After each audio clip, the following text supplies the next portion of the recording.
Hello, everyone. So I'm giving a live talk tomorrow at Bare Minimum in Boonton, New Jersey. And the topic is titled Broken Open, the Transition to My Freedom. And so I figured what better thing to talk about for this week's video than to talk about the transition that I've been going through recently of this open cage that I preferred to live in for 12 years. And this applies to many different aspects of my life, not just what I've been going through recently, because I'm a Capricorn, and us Capricorns naturally captivate ourselves in thought prisons, in emotional traps. And it's not like most of us don't fall victim to this, but for some reason, us Capricorns, also Virgos and Taurus, happen to cling a little bit longer and harder than we should to things. So this has been a very strong, long, and transformative transition for me. But I was in therapy the other day talking about this. I finally, for the first time, feel free. I feel unburdened and weightless compared to not just how I've been feeling since November, because November is when things started to shift for me, and then April, things really kind of just broke open and completely shifted everything. I guess, long story short, for those of you who want to know, like, well, why is he being so vague? What is he talking about? For 12 years, I've had a very intimate relationship with someone. It was never physical. We never dated, but we had a very deeply spiritual, emotional connection that was prolonged over the course of 12 years. And the two of us have always been in like other relationships, and those were one of the reasons why I personally thought, oh, we can't be together because X, Y, and Z, and one of those was because she was always in something or I was in something, and and even moving beyond that, the connection felt so real and so deep that I was more than willing to just have a friendship, a really good friendship. I have a number of those right now in my life where, like, is this someone that I find attractive? Yes. And they probably find me attractive too. Could we date? Yeah, but I don't want to. I would like to just be friends with them. And guess what? We have a great friendship. And there's nothing wrong with that at all.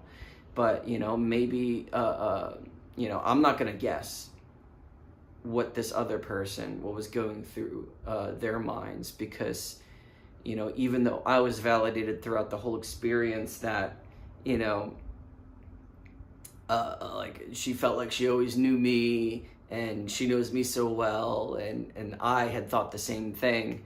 I clearly was wrong, because in April, she basically told me to, like, get lost, because she had suspected that, I was kind of just creeping, even though I was basically pseudo-romantically validated by this person, and never once did I even ask for anything romantic, but clearly we had that, that weird underlying connection behind it.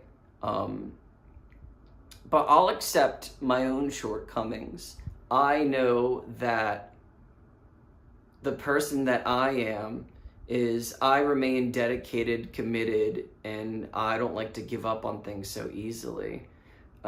So even if we weren't meant to be romantic, it was a friendship that I thought was worth holding on to. And even when I wasn't able to physically, being pen pals felt like it was more than enough, because we both were clearly getting something from it. Otherwise, what happened in April would have happened a long time ago. And maybe to some degree that's what she wanted, but maybe she also didn't know what she wanted. And, once again, as a Capricorn, I never go through periods where I don't know what I want. I know exactly what I want all the time. And it's not just based on ideals. It's not just based on tradition or the familiar. It's also based on like what feels right. It also is based on like where I'm at in my healing journey. Does it feel right to be with someone right now? Does it feel right to be with this person even though they don't fully align with me?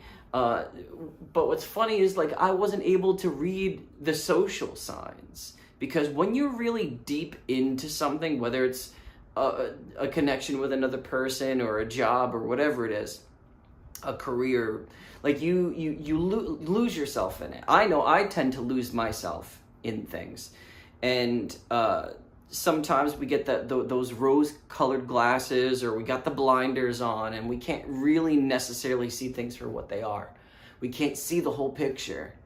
And an element that my therapist was helping me realize was that even though you are fully 100% responsible, and just as responsible as she is for this, why would you want to be with someone that's with someone and talking to someone else, even if she's not physically cheating on them?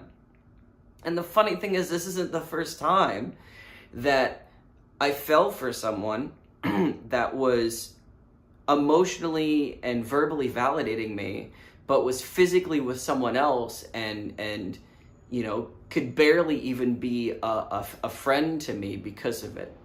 And so I had to learn the hard way that some people just want to use you as a source of validation, a source of energy. And I know that to some degree, that's what I was looking for too, but I was always looking for something more than that. And, whether or not things were romantic, at least like meet me for coffee, or at least like, let's support each other's endeavor. Like I go to other people's shows all the time. I support all my friends online. I don't need to be romantic with any of them, whether I'm attracted to them or not. That doesn't matter. My whole journey with polyamory was all about me learning, or unlearning rather, the possessive nature of being in a relationship with other people, romantic or not. Because you could be possessive of your children, you could be possessive of your friends, or you could be possessive of obviously more classically your partner. And my experience with polyamory was all just about learning that lesson deeply. And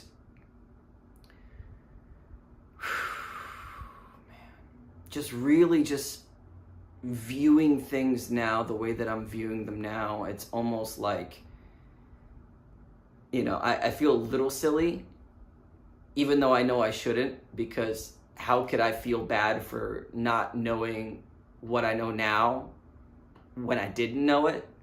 But it's almost like things feel and look so obvious that it's almost like, why would I ever yearn for something like that?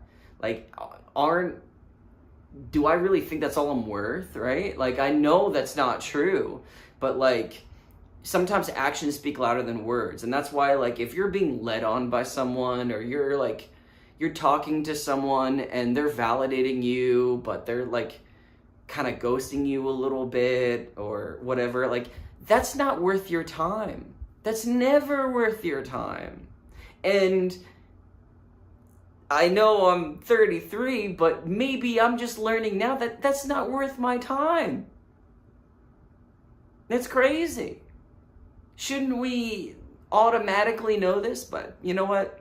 Some of us have to learn things the hard way, especially if we are led to believe that things are another way, and then we only see them that way, and then we can't see the full picture. And so, like, a big part of what I'm going to be talking about in tomorrow's live discussion in Boonton, New Jersey, is all about this. This is kind of just like a rough, like, just going over what I'm going to be talking about.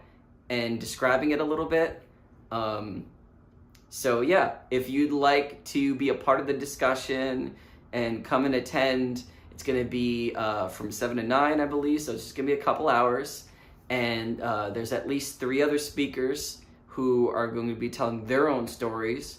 And I'm sure, because the term freedom means so many different things to different people, it's going to be a lot of different things. It's probably going to be like addictions, or it's going to be like, divorces, or it's going to be like from a job that was captivating. So it could be so many different things. So I highly recommend you go check it out. And but in the meantime, thank you so much for tuning in, and I hope you have a good day.